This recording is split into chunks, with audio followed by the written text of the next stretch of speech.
Matthew 18:8. Wherefore, if thy hand or thy foot offend thee, cut them off, and cast them from thee. It is better for thee to enter into life halt or maimed, rather than having 2 hands or 2 feet, to be cast into everlasting fire. So obviously this is a verse some people attempt to use to prove that we need to do good works in order to maintain salvation. The idea being, if you have a sin that is compelled by your hand or your foot, you are better off to cut it from you, or else you'll go to hell. But there's something a lot of people miss here, which is that just because you're saying that one state is better than the other does not mean you're saying that you need to do the former in order to avoid the latter. So consider, by way of analogy, if I had a child and that child didn't want to do some chore like doing the vacuuming, I might say to them, well, it's better that you be in this house doing the vacuuming than that you be cast out on the street where you won't have to do any vacuuming at all. So in that scenario, am I saying that I am going to throw my son out of the house and make them homeless if they refuse to do the vacuuming? No, of course not. If you have a child son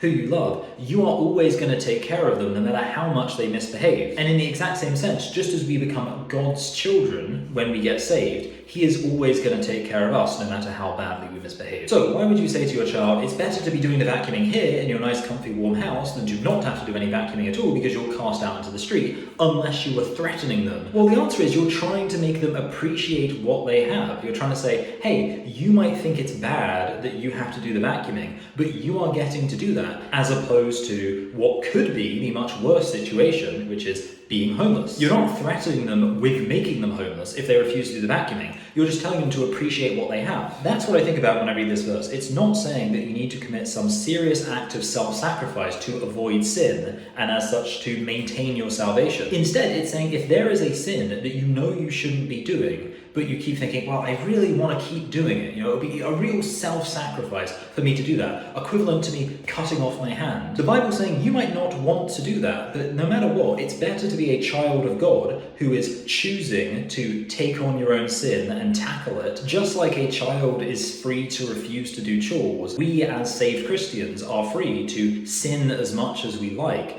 and we don't have to worry that God is going to cast us out. But maybe we should appreciate how lucky we are that we aren't going to be cast out by God, and therefore we should celebrate how much better it will be to enter into heaven having shown our love for God by taking on these sins, by sacrificing in order to avoid committing them, and have gratitude that no matter how much we could sin, we will never be judged by our own works, by which standard we should be cast away from God forever. So if you have a sin in your life that you feel would be terrible living life without, imagine actually how great it will be living an eternal life without that sin instead of the alternative.